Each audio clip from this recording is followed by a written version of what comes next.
Hello YouTube, so recently I finished reading this book, 11 by Mark Watson. It was given to me by a very good friend of mine, Paige, for my birthday, and it's one of the best books I've ever read. So I'm going to give you a review of it.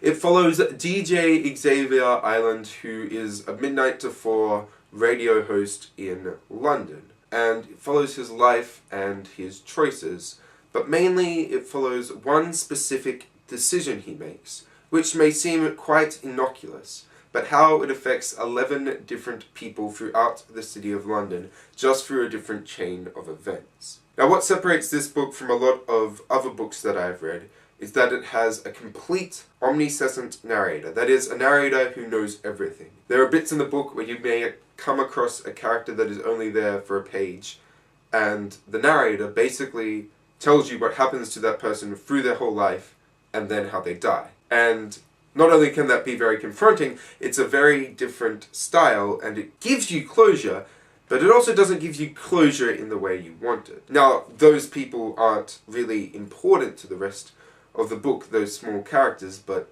it's still an interesting writing style. No, the main point of this book is how Xavier Ireland changes during the book from events in his past, where he was born in Melbourne, why he moved to London, and people he comes across. But while that story is happening, there's also the other story of this one decision he makes that affects all these 11 other people, and eventually comes back and affects his life.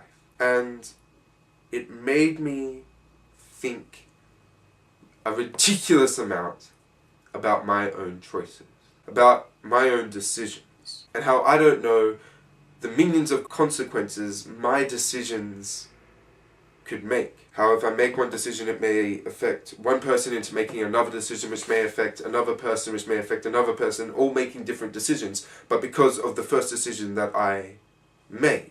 And it's a very confronting thought, because it makes you realize how much power even these little decisions can have, not only in our life, but also in the lives of heaps of other people. And I think there are a few ways that you can respond to this book, and respond to the almost epiphany it gave me, the almost realization that I have a responsibility for all my decisions. There is what I think is the bad way. You may disagree with me, but the bad way is basically thinking, whatever I do is going to affect someone, and I'm not going to know how it's going to affect someone, so I'm just going to do whatever I like. Every decision is going to have a consequence anyway, so I might as well do what I want, when I want, and how I want to do it. And I think that's a dangerous response for obvious reasons, but it's also not really thinking about what the book is saying. Secondly, there is what I think is a neutral response. Again, you may disagree with me, where it's like, I'm not going to